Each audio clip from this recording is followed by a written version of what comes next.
Les hablaré hoy de Juan Bautista Colbert y del colbertismo. Es algo que es mucho más lo que parece ser el tema explícito de la presentación, porque lo que voy a tratar de comunicarles es la base de la economía física que se ha desarrollado en el mundo desde el siglo XVII. Así que lo primero que quiero mostrarles las personas. Juan Bautista Colbert, 1619-1683, es el padre del colbertismo o mercantilismo, como otros lo han llamado. Gottfried Wilhelm Leibniz, que fue el eje motor a un momento dado de la Academia Real de Ciencias, fundada en 1666 por Juan Bautista Colbert. Leibniz, 1646-1716. Leibniz fue el gran filósofo que era un hombre increíble, que todos los medios de conocimiento, todo lo que se podía crear y creer, él siempre estuvo investigándolo. Jean Bodin, después, pueden verlo, 1530-1596, fue el predecesor.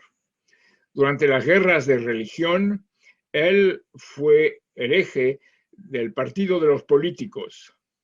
Se decían de gente que no era ni protestante ni católica, pero pensaban en términos del bien común, del interés general de todos. Bodin escribió los 6 libros de la República, en que la frase que todo el mundo repite y que se conoció, solo hay riqueza de hombres. Solo hay riqueza de hombres. La moneda, ha dicho en su respuesta a Monsieur de Malestroit, la moneda en sí misma no tiene valor, que sea oro, plata o otra cosa.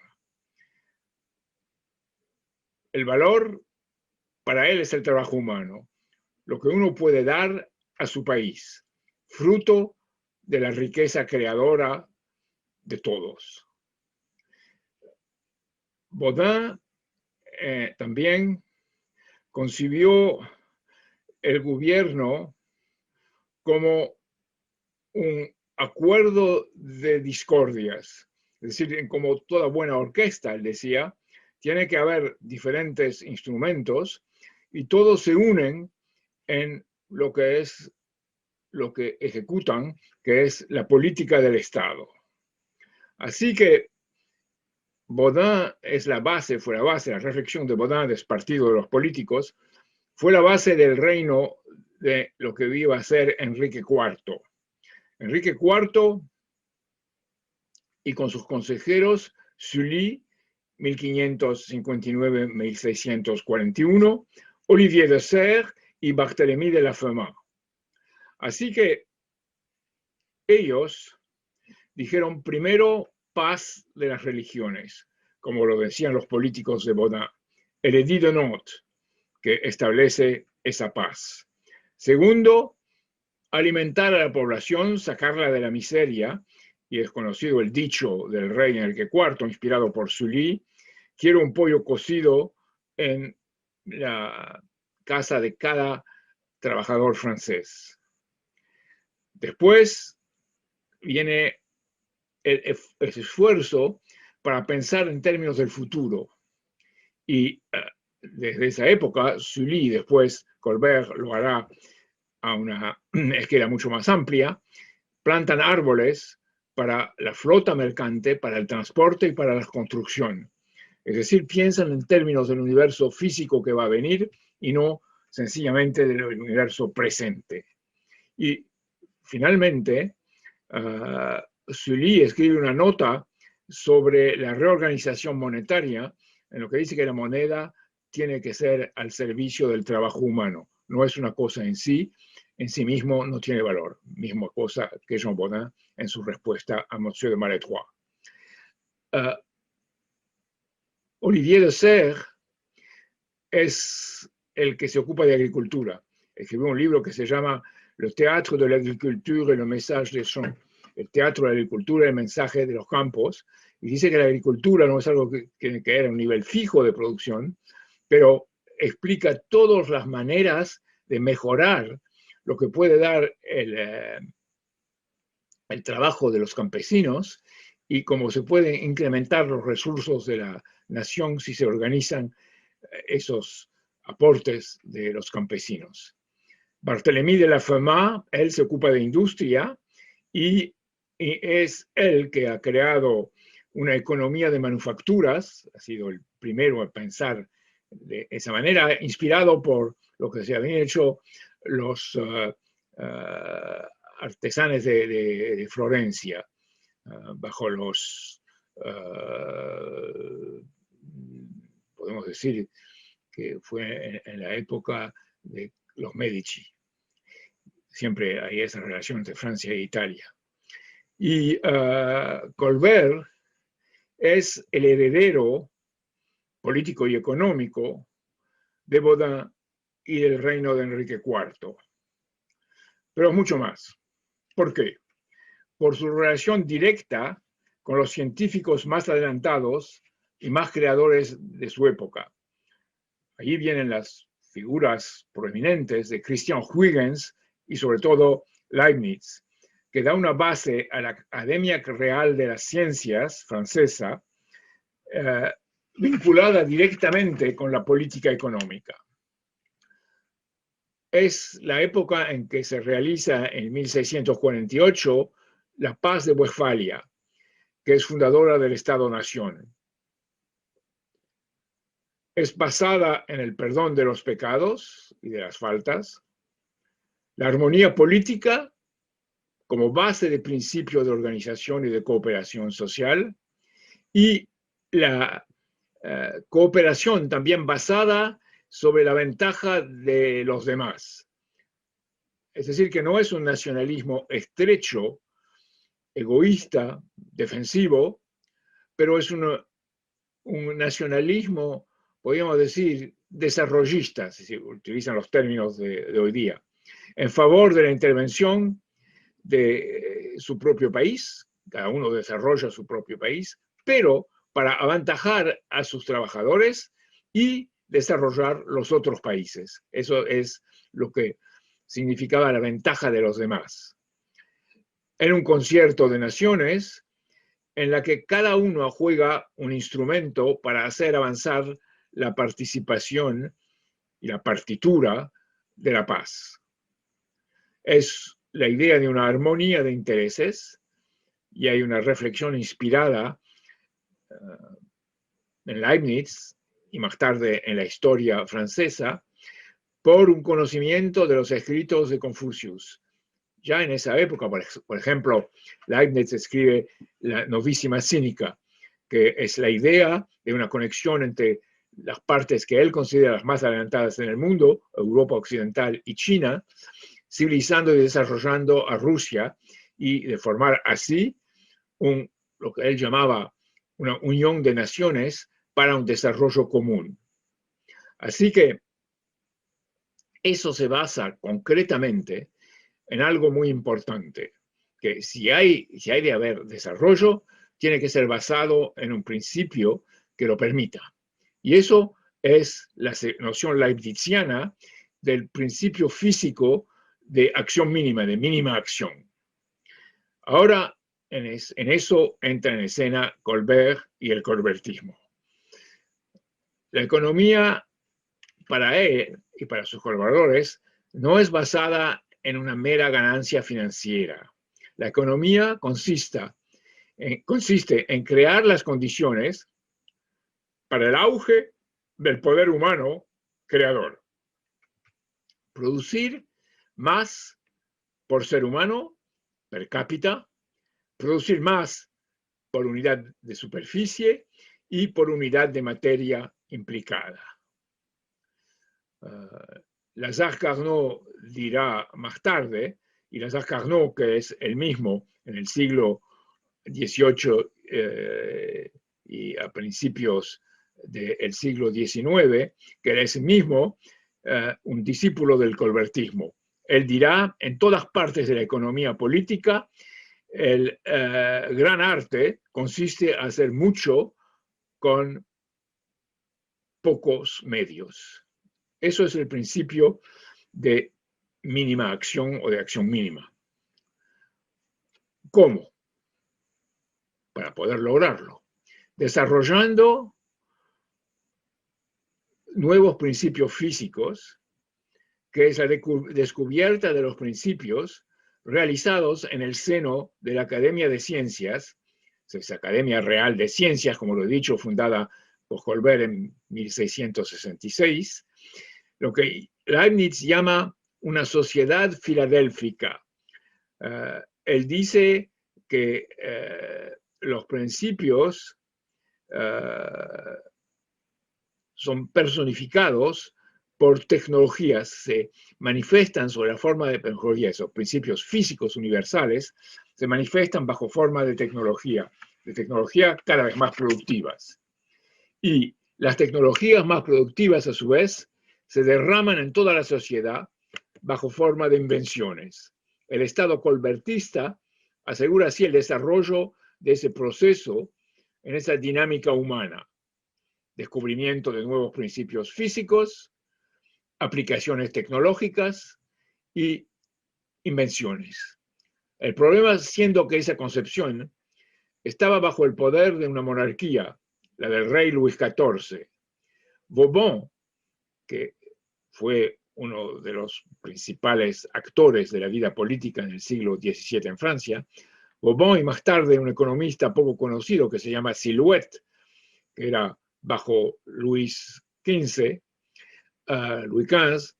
bajo el reino de Luis XV, trataron Bourbon y Silhouette de reformar la monarquía para que se dedique a ese principio de creación mutua. Como ya Colbert lo implicaba, se necesitaba una orientación financiera para servir ese principio desarrollista, es decir, un sistema de imposición de impuestos justo y adecuado. Bourbon y Silhouette explicaron entonces que la corte, los cortesanos, la iglesia y los financieros, los encargados de la imposición, les fermiers généraux, que se enriquecían como intermediarios, que esos tres, la corte, la iglesia y los fermiers généraux, debían pagar el impuesto para financiar el desarrollo de las potencialidades del trabajo humano. Así era la sola manera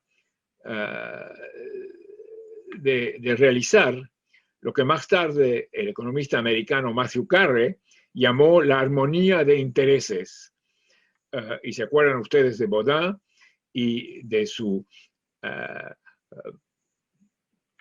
noción de una armonía entre diferentes instrumentos humanos que son los creadores de la nación. Así que la corte de los fermiers généraux, que eran los adjudicatores del reino, los que eran intermediarios para los impuestos y que se metían más de los 3/4 de las ganancias en sus propios bolsillos, y la jerarquía de la iglesia dijeron no a esa política y condenaron así a la monarquía a venirse abajo por falta de base productiva. Pero podemos ser optimistas. Fueron esos hombres que fundaron la ciencia de la economía productiva, de la dinámica física, y pese a sus límites y a sus errores, y pese a que actuaron en un régimen que era en contradicción con lo que hacían, han logrado llegar hasta nosotros con todo lo que lograron obtener. Oigamos a Prieur de la Côte d'Or, que era un amigo de Lazare Carnot, que organizó con él l'École Polytechnique, la Escuela Politécnica, en 1794, describiendo la intención que animó a esos discípulos del colbertismo. Polytechnique, dice, tenía por objetivo directo la aplicación de los estudios científicos a todas las necesidades del Estado. Todavía más tarde, Charles Laboulaye, en sus comentarios incluidos en su diccionario sobre las artes y manufacturas, escribe para definir lo que hicieron sus predecesores. El hombre actúa sobre la naturaleza que lo rodea, no solo como los animales, pero basándose en su inteligencia creadora. La civilización que Aristóteles juzgaba solo posible basándola en la esclavitud, y eso lo dice Aristóteles en su Político, el progreso al contrario, la basa la civilización, cada vez más en la acumulación de los instrumentos del trabajo humano. Así tenemos la base, que es el trabajo humano. Son las máquinas que hoy hacen un aporte cada vez más grande al rudo labor y se suplantan al rudo labor, ese rudo labor que fue antes impuesto a las clases infelices. Así que lo que dicen es que el desarrollo mecánico, cuando está dirigido por un gobierno que entiende lo que significa, quiere decir que las clases infelices mejoran su situación y pueden tener la oportunidad no de ser utilizadas como bestias, pero como creadoras. Y eso es una noción completamente opuesta a la noción feudal de los servos, de ser, el serfdom, como dicen los ingleses. La verdadera ciencia filosófica, sigue diciendo Laboulaye, de nuestra época, es el siglo XIX, principios del siglo XIX. La verdadera ciencia filosófica de nuestra época, como la definía el gran Leibniz, hacía referencia a Leibniz, es la verdad y la relación consecutiva de las ideas con la transformación de la realidad. Así que para ellos, la realidad no es una serie de elementos fijos, es una transformación y un flujo creador. La Academia de Ciencias y l'École Polytechnique prosigue, aseguraron los trabajos de la ciencia pura, cuyos descubrimientos animan a la energía humana, a la economía humana basada en la energía creadora. Este intercambio perpetuo entre las ciencias y las artes es la fuente de un progreso rápido de nuestra sociedad y ofrece la gran ventaja de desviar las mentes de un industrialismo grosero y de algún modo material. Así que lo que dicen es que un industrialismo grosero, es decir, la industria técnica en ella misma, no llega a los resultados humanos que deben de llegarse. Lo que lo permite son los descubrimientos de nuevos principios físicos por la ciencia, que se encarnan en técnicas, pero si las técnicas solas están impuestas o están desarrolladas, no se puede llegar a un proceso realmente humano. Es la combinación entre el descubrimiento y los nuevos principios físicos, la aplicación como técnicas y después las invenciones diversas en el ámbito de esas técnicas que crean una sociedad realmente humana. Laboulaye, prosiguiendo políticamente el camino abierto por Colbert y Carnot, distingue una industrialización de modelo inglés que genera pauperismo y desmoralización, porque no es creadora, pero explota las creaciones de otros e impone un modelo feudal a los trabajadores. Así que eso es algo muy interesante, porque fue un debate muy importante en Venecia. Venecia, cuyos poderes comerciales y financieros inspiraron los holandeses de Ámsterdam, que después inspiraron los ingleses en Londres. En Venecia hubo el combate entre los que querían quedar a un nivel de creación existente y vamos a perder, decían los otros, contra los creadores. Así que lo que tenemos que hacer, y eran los jóvenes venecianos contra los viejos, los jóvenes decían, tenemos que apoderarnos de las invenciones de los otros y explotarlas a nuestro favor. Y esto es exactamente lo que es el sistema inglés de industria. No es un sistema creador, es un sistema que acapara la creación de otros. Es un modelo feudal adaptado a las condiciones de su época. Y dice Laboulaye, opuesto a ese modelo inglés, hay un modelo americano, que es un modelo de índole democrática basado sobre el desarrollo mutuo y el reconocimiento de la capacidad creadora de cada trabajador con un justo salario, un salario que permita a su familia de vivir, de reproducirse y de estar en una condición intelectual y material que le permita de ser creador. Eso es el punto de vista que ya defendía, tal vez de manera imperfecta, pero que defendía el colbertismo y también Baudin desde el principio.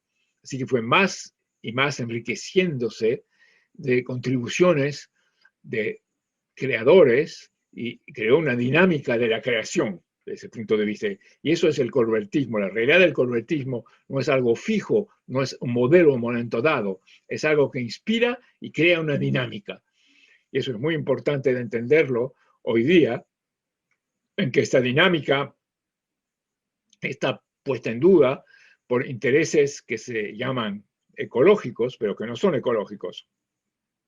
Son intereses financieros, utilizando la ecología como arma para hacer pensar que no son ellos los culpables de la ausencia de desarrollo del universo y de también la polución, pero que es la humanidad que es destructora, que causa la polución y no ellos. Así que es siempre una manera, esa industrialización de modelo inglés, en que uno se acapara de las invenciones de los otros y cuando esas invenciones tienen consecuencias sobre el medio en que se desarrollan, culpabilizan a los otros, como cuando se dice a los que pierden un empleo, fue su culpa, no es la culpa social. Así que eso es esa industrialización con el modelo inglés. Y se opone el modelo americano que respecta a cada trabajador. Está basado sobre el crédito productivo, un crédito antiespeculativo, basado sobre la creación futura con el principio físico de mínima acción y economía de trabajo humano, una noción ya desarrollada por Leibniz en un texto de, creo, 1671, intitulado Economía y Sociedad, escrito para inspirar las sociedades filadélficas que él había organizado, y también entre las cuales la Academia de Ciencias de Colbert ha sido en su época el ejemplo más avanzado. Crédito público para el progreso técnico, generador de excedente, de superávit, y asociado con un orden de educación pública en las artes y las ciencias, de las cuales l'École Polytechnique fue el ejemplo más avanzado. Hemos aquí anticipado para mostrar cómo el colbertismo es un momento de la historia, pero un momento que genera toda una historia con él, un futuro, y está siempre basado en las realizaciones posibles del futuro y no en la evaluación de las cosas en el presente. Lo que quiere decir que no piensa en términos aristotelianos de deducciones o de inducciones, un pensamiento que Leibniz describe como un pensamiento consecutivo, en que si una cosa se produjo 10 veces, va a producirse 11. Bueno, un día viene algo que no se esperaba y todo se viene abajo. Así que desde ese punto de vista, el colbertismo piensa con los ojos fijados no en el presente o en el pasado, pero en el futuro, inspirados por los creadores del presente y del pasado, pero fijados en el futuro y en la necesidad de asegurar un futuro mejor para las generaciones que van a nacer y para el bien mutuo de las que existen.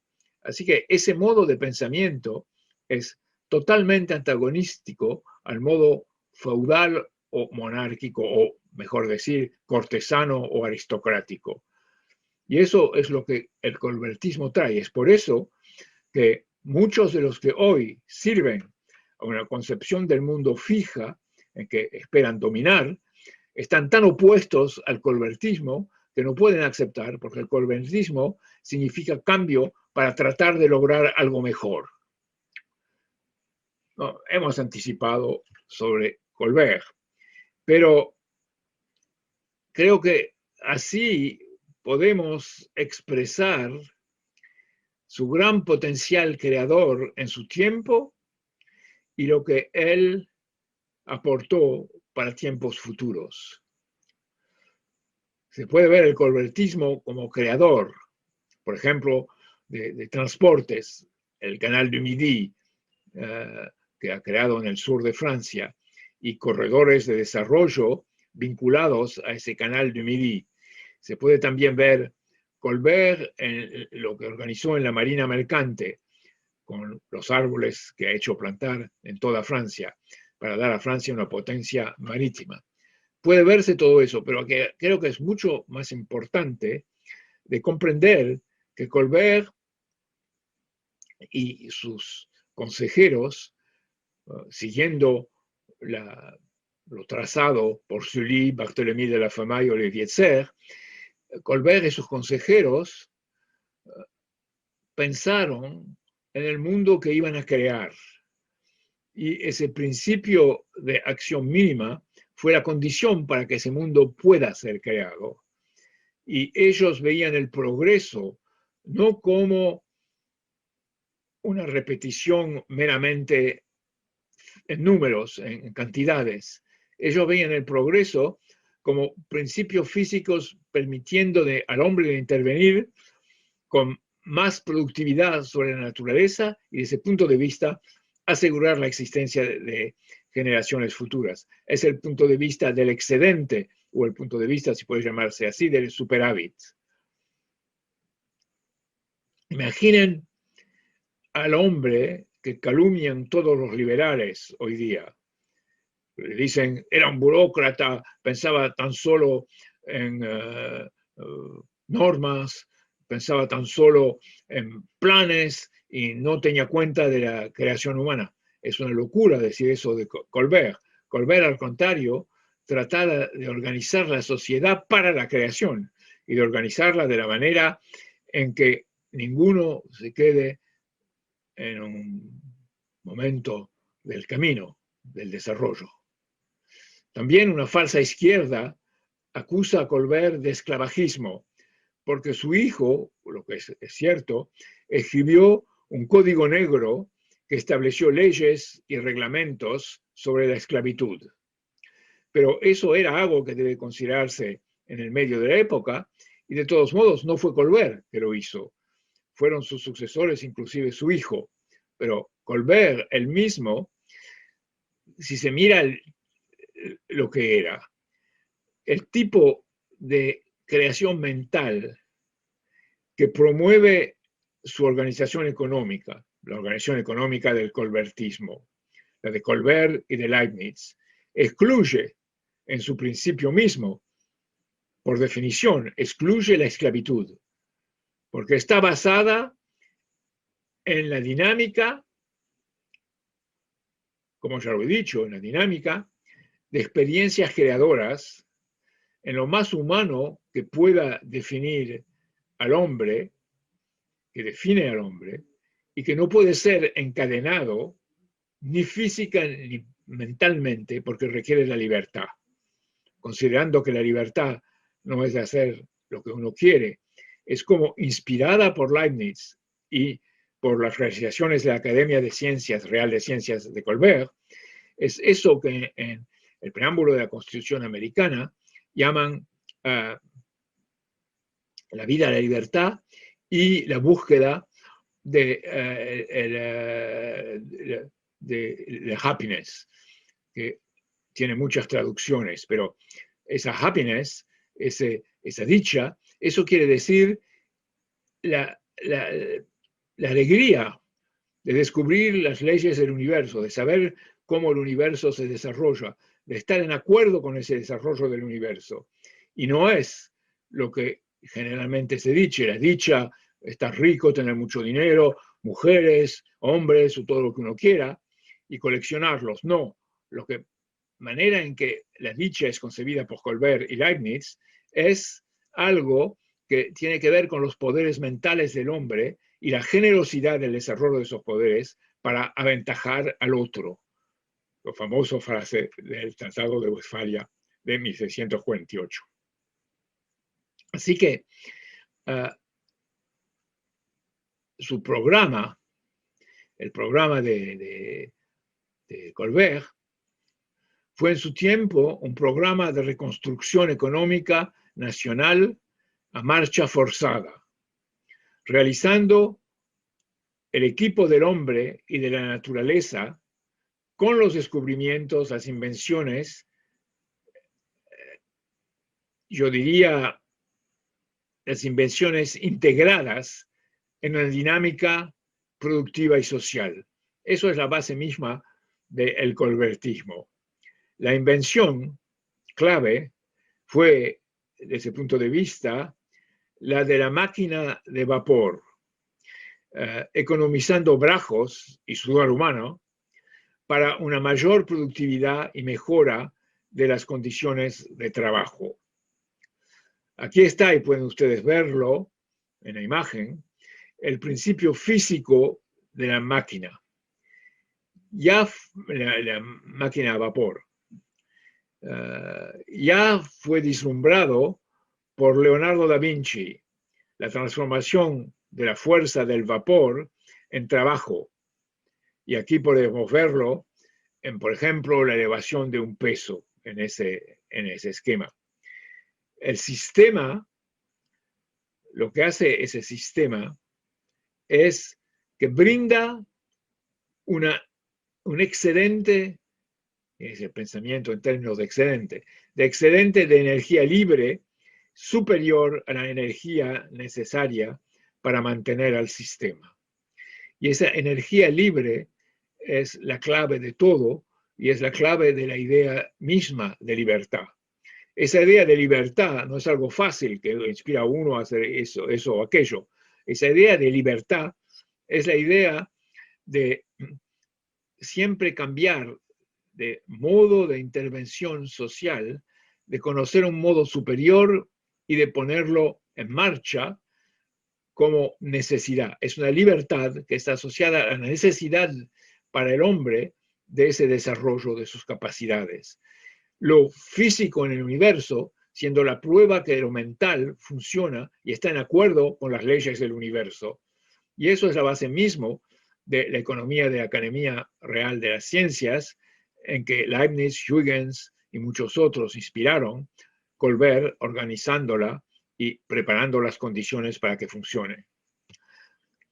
Después pueden ustedes ver aquí la máquina ella misma, con su hogar y caldera, su tubería transmitiendo la vapor al distribuidor y su pistón. Así es la manera en que funciona esa máquina. Y pueden verla cómo fue concebida. El ejemplo siguiente de la economía del trabajo humano es lo que he llamado el fardier de Cugnot, el fardier de Cugnot, Cugnot C-U-G-N-O-T, el carro a vapor elevador. Así que es muy interesante, una historia muy interesante. En realidad fue creado en 1769, mucho después de Colbert, pero inspirado por los trabajos de Colbert sobre la máquina de vapor. Pero eso, tenemos que subrayarlo, fue concebido antes por Denis Papin. Denis Papin ya había concebido el principio de ese modelo, con esa máquina de transporte que fue el Fardier de Cugnot a vapor, y también con un buque a vapor. El buque a vapor lo probó en Alemania y los trabajadores dijeron, no, no, no lo queremos, nos va a robar nuestro trabajo. Nuestro trabajo es físico y con eso nos van a robar el trabajo, como los luditas en Inglaterra a un momento dado. Y lo que no pudieron ver es que el problema no es la economía de trabajo, que quiere menos trabajo, pero es qué trabajo futuro de calidad superior va a ser creado, y también lo que es un ser humano. El ser humano no es un músculo. Un ser humano es lo que es capaz de concebir y de aplicar de esos principios físicos nuevos en el universo, renovándose constantemente. Y eso es la idea que venía del Renacimiento italiano, o del Renacimiento también en el norte, en Flandes, y esa idea ha producido precisamente el colbertismo con ese desarrollo que ha intersectado de la administración representada en Francia como creadora, para Baudin como República, los 6 libros de la República, por Enrique IV, y en el reino de Luis XIV. Así que veamos esa cuestión de la máquina a vapor. La ven aquí con su hogar, F, su caldera, CE, su chimenea, CH, su tubería, transmitiendo el vapor al distribuidor, TB, y los pistones, P. La rueda anterior motriz, R, es movida por ese dispositivo, y se ven también los dispositivos de dirección en este esquema. Después, una aplicación de la invención de la máquina de vapor de Denis Papin, cuya historia es a la vez muy interesante para nosotros y terrible para la época en que fue concebida y hecha, en que fue concebido y hecho el principio físico de la máquina y su aplicación. El Fardier de Cugnot fue en realidad a la vez el primer automóvil jamás inventado, porque se movía con ruedas, y al mismo tiempo la primera máquina elevadora. Disponía mismo de una marcha atrás y podía transportar una carga de 5 toneladas a 4 kilómetros por hora. Eso ya era concebido por Papin a fines, en el principio del cuarto del siglo XVII. Concebido por Papin como una extensión del poder humano de actuar en el universo, a la vez como elevación, medio de elevación y medio de transporte, economizando el trabajo muscular del hombre. Lo terrible es que Papin y su invención no encontraron en el siglo XVII el marco social humano capaz de adoptarlo. Un sistema monárquico no veía su utilidad porque un sistema monárquico, aristocrático, semifeudal, no veía su utilidad porque para él la mano de obra era una categoría relativamente fija y disponible. No concebían un ser humano que cambiaba y elevaba su capacidad a medida que se desarrollaba su vida. Cuando murió Colbert, Papin fue puesto a un lado y empobrecido. Se refugió en Inglaterra, donde desapareció su nombre. No se oyó más nada de él. Pero el principio físico de la máquina de vapor fue adoptado, pero no para economizar el trabajo humano y mejorar la condición social de los trabajadores, pero para evacuar el agua que inundaba las minas. Fue Newcomb que concebió eso en Inglaterra.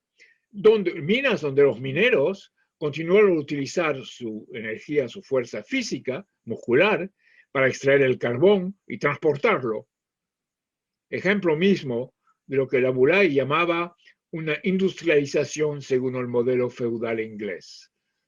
Así que no solo en el colbertismo existen las leyes de una economía que se dirige, en que se toma la autoridad de dirigirla para un principio superior. No solo hay descubrimiento de principios físicos, no solo hay desarrollo de técnicas o tecnologías correspondiendo a esos principios físicos, hay también el contenido social que requiere un sistema de ese tipo. Y ese contenido social trató de organizarlo la Revolución Francesa, y es lo que desarrolló en la Revolución Francesa todo lo mejor, las instituciones de enseñanza, Polytechnique, les Arts et Métiers, la Oficina de Longitudes, la Academia de Ciencias Orientales, Chaptal y su movimiento para desarrollar la industria, etcétera, etcétera. Eso fue en la Revolución Francesa lo que fue brindado al mundo, inclusive en la cuestión de los ferrocarriles, que fue algo que prosiguió lo que inventó como principio de movilidad Papin y que encarnó el Fardier de Cugnot. Así que pudimos darle muchos otros ejemplos de cómo no fueron realizadas esos descubrimientos, no fueron realizados por oposición social.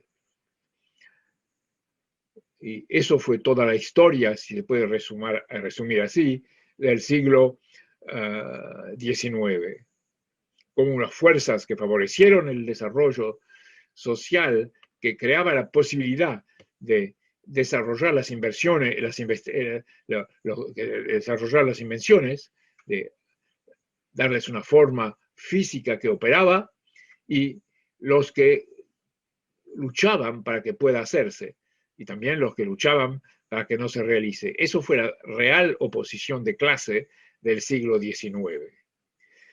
Así que durante mucho tiempo las cosas no se desarrollaron como hubieran debido desarrollarse en un régimen político correspondiendo a la ambición técnica y científica de los descubridores.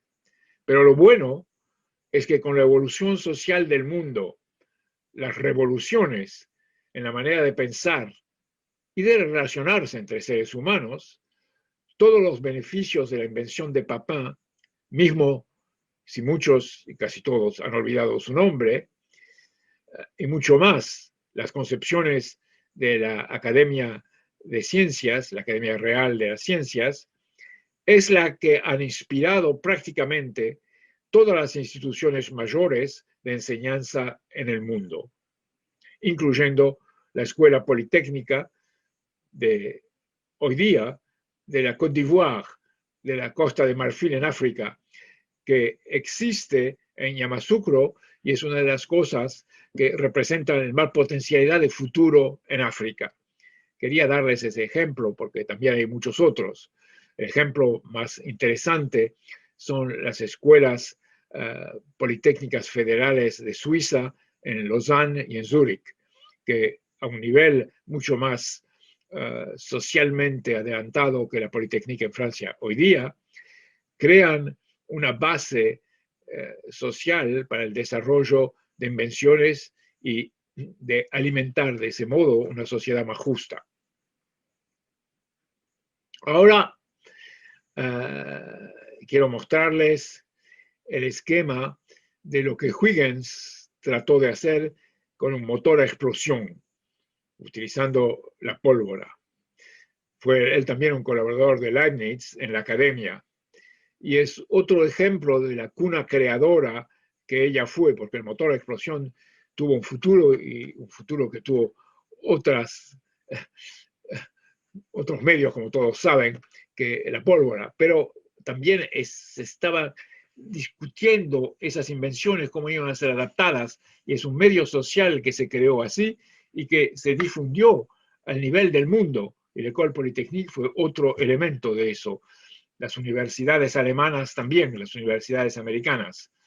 tuvo una inspiración que pasó a través de las fronteras de los países y creó esa aspiración de patriotas y ciudadanos del mundo a crear un mundo que sea mejor.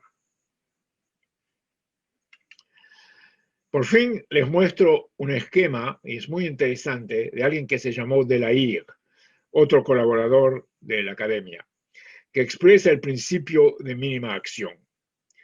Lo que pueden ver aquí es la utilización de las curvas de mínima acción a través de la concepción de máquinas, como aquí en el caso de la rueda dentada, en la cual la forma, que es una forma epicicloidal, esa forma permite de reducir la fricción y así pues de reducir el desgaste de la máquina. Así se ve como un principio físico puede lograr su expresión en una sociedad y cómo puede realizarse actualizando todo lo que generaciones y generaciones han pensado en términos de crear un futuro y pensando con los ojos fijados en ese futuro. Es lo que en la Constitución americana llaman el general welfare, el bienestar de todos. Es una traducción un poco reduccionista. El general welfare es si se quiere ir más en profundidad en lo que es lo que la expresión histórica del bien común o del interés general. Lo que quiere decir es la relación entre el universo que está en creación continua y un ser humano que se une a esa creación continua siendo a su vez creador. En términos religiosos, se pudo decir un hombre creado a la imagen del creador o de la capacidad de crear a la imagen del creador, el capax Dei, esa creación que uno no puede tener en todos momentos de una vida. Uno no puede ser en estado de creador permanente, no es posible, pero en ciertos momentos uno puede ser creador porque ha visto las cosas de un punto de vista que Leibniz, en su texto sobre la sociedad filosófica, escrito pensando lo que sucedía en la Academia de Ciencias que él quería crear, no solo en Francia, pero en el mundo, pensándolo decía, hay una ciencia que es una ciencia mecánica, que es una ciencia de las causas inmediatas. Por ejemplo, la caída del agua o el viento, que pueden utilizarse como instrumento de transformación para crear trabajo y que se han utilizado en toda la historia. A un momento de la historia, los molinos de agua o los molinos de viento eran las cosas más adelantadas. Pero en el proceso de su desarrollo han creado cosas todavía más adelantadas, sea la máquina de vapor y sea hoy la energía nuclear. Y lo que es importante es el proceso, no es de tratar de imitar con desarrollos técnicos de nuestra época, de imitar lo que se ha hecho en el pasado, capturar el viento o capturar al sol. Eso es una forma de regresar, mismo si pueden obtenerse resultados superiores aplicando tecnologías modernas o modos de producción más adelantados para capturar el viento o el sol. Pero lo importante es de considerar que más allá de eso es lo que el hombre puede hacer logrando ser el que aplica, el que reconoce el poder de la energía nuclear, por ejemplo. Eso quiere decir que es un hombre que es parte de esa historia de el cambio del modo de pensar de cada uno de nosotros. Y ese cambio del modo de pensar es de pensar cada vez más en lo que es creador y lo que ocurre en el universo. Y desde ese punto de vista es interesante que en la Academia de Ciencias o en otros lugares inspirados por esa orientación colbertista, se pensó en términos de lo mayor y de lo menor. Se pensó en términos de la astronomía y de descubrimiento de planetas y más allá, el descubrimiento de todo lo que está en el universo, las 2 trillones de galaxias que existen en el universo. Y esa cosa es algo continuo en la historia. Si uno lee el 7º libro de la República de Plato, se ve que él dice que una manera de hacer progresar al ser humano es hacerlo ver más lejos, más alto, y es astronomía para los ojos. Dice, para las orejas es la música, y la música es la armonía, y esa armonía es lo que debe también concebirse en el ámbito social para un desarrollo. Y de ese punto de vista, hay una ansia en el ser humano, una ansia positiva, de descubrir cada vez más cosas que lo aproximan de las leyes del universo. Y hay una ley natural, que es esa ley de desarrollo del universo, al que el hombre responde con su propio desarrollo. Pero no puede ser todo el tiempo así. Así que lo que dicen los poetas y los filósofos, encuentro algo muy interesante, es decir, que en esos momentos se llega a una visión del mundo que puede ser de un punto de vista más elevado. Algunos dicen el punto de vista, como decía Leibniz, el punto de vista de Dios. Por eso no lo recomiendo a todos, porque uno puede equivocarse y hacer cosas que sean muy delibosas. Puede solamente hacerse si hay un trabajo de conocimiento de toda una vida. Y él dice, y esa ciencia que él llama metafísica, y una ciencia que es una ciencia mecánica, como decía hace unos minutos. Y esa ciencia metafísica y esa ciencia física mecánica se unen para hacer algo que da al mundo una capacidad de intervenir en el universo y hacerlo mejor para él mismo y también para la naturaleza. Si uno mira a un país como Francia, en Francia no hay casi ni un centímetro cuadrado de suelo que no ha sido ocupado por el hombre. Así que es un paisaje, cuando se dice el paisaje es bello, es que ha sido ocupado y desarrollado por el hombre. Y también hay una arquitectura que es bella en Italia, por ejemplo, o en Portugal, o en Flandes, que es muy bella, o hasta en Inglaterra, que es muy bella porque el hombre la ha hecho con el principio mismo que uno puede encontrar en la inspiración del colbertismo. Así que concluiré con la importancia que constituye la inspiración de Colbert, de Leibniz, de Huygens y más tarde de Lazare-Carnot para nuestra situación presente, hoy día. Porque, como decía alguien, es aquí que está el baile y es aquí que debemos bailar.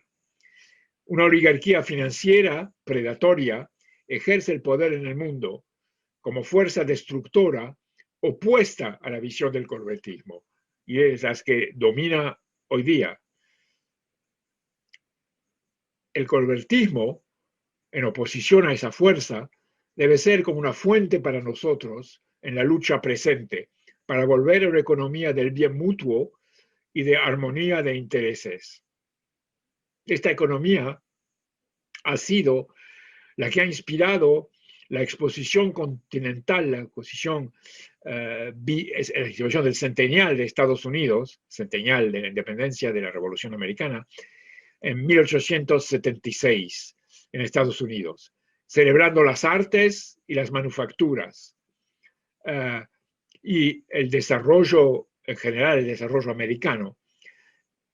Y en realidad fue el espíritu colbertista de la economía física y humana, el espíritu de Alejandro Hamilton y su concepción del crédito productivo y de la importancia de las manufacturas y del sistema que debía monetario que debía alimentarlas y no ser un sistema por sí.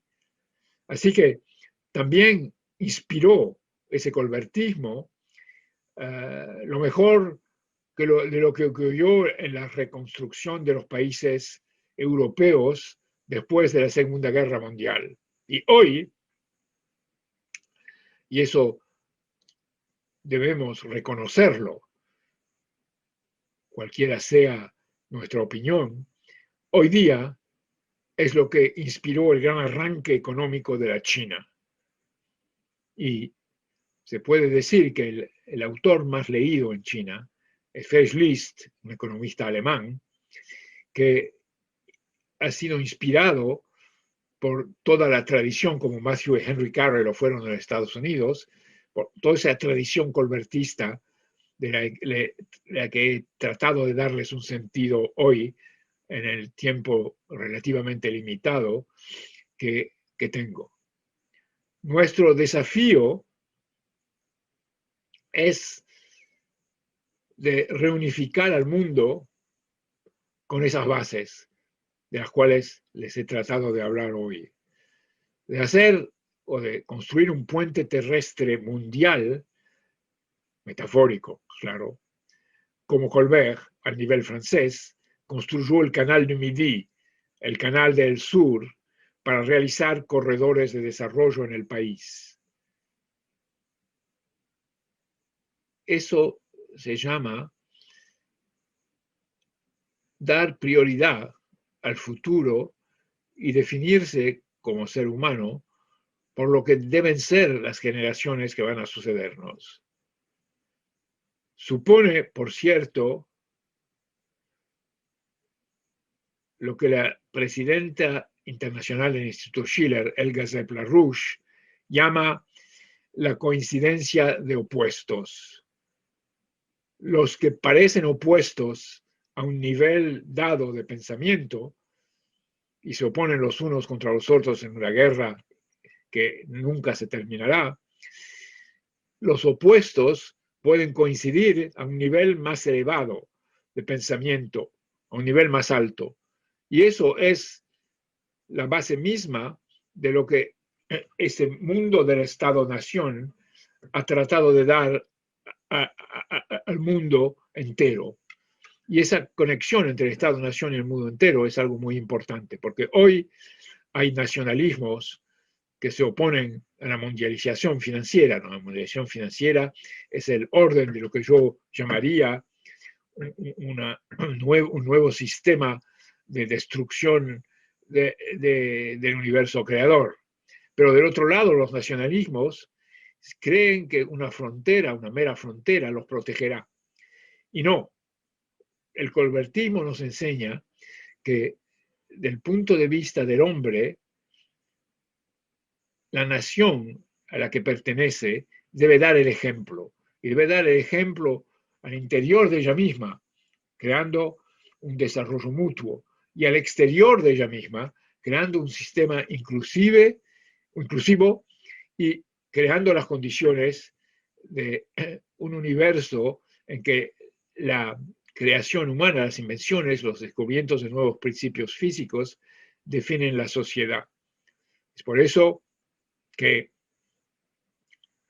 como el colbertismo lo demostró, hay una unión entre la mejora de la condición social de los seres humanos, los descubrimientos económicos y políticos que son hechos, lo que se puede construir partiendo del principio de moindre acción, de acción mínima, que se puede concebir desde ese punto de vista, producir más con menos y ser capaz de hacerlo para crear una sociedad que transforme mejor al universo en que vivimos. Y eso quiere decir en forma intelectual, pero también en forma del espacio, y recreando la idea de un hombre explorador, un hombre que se explora a sí mismo y explora el universo que concibe. Y eso, desde el punto de vista, une la exploración espacial con la exploración de sí mismo y la mejora del universo físico en que estamos sobre Tierra. Así que eso plantea, creo, si uno realmente piensa de cómo se ha hecho el colbertismo y lo que ha transformado en nuestra vida, eso plantea el desafío para nosotros para hacer algo más de lo que ha hecho el colbertismo. No para decir, vamos a hacerlo algo distinto, algo opuesto, no, algo más a un nivel de conciencia todavía más elevado. Y eso es lo que nos enseñó el colbertismo en su tiempo. Colbert trajo, entre otras cosas, para Francia, las manufacturas de seda, para utilizar la seda. Ha sido algo muy importante y hasta lo que no se sabe no es tan solo para que señoras bien vestidas lleven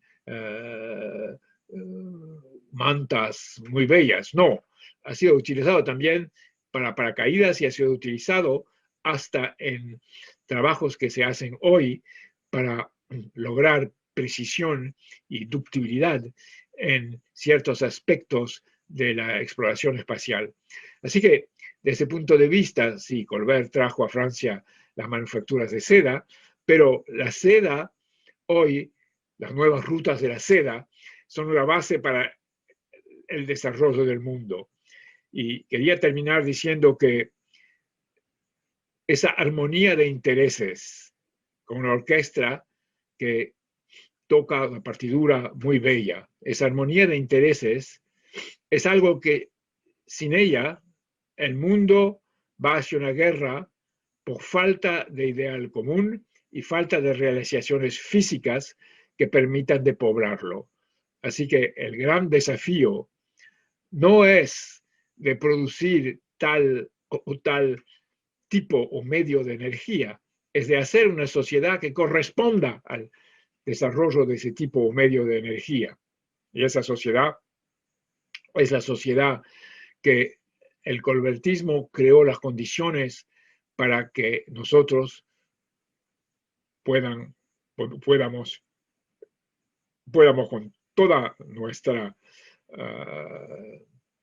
capacidad, podamos crearla, inspirarla y lograr un mundo mejor para nuestros sucesores.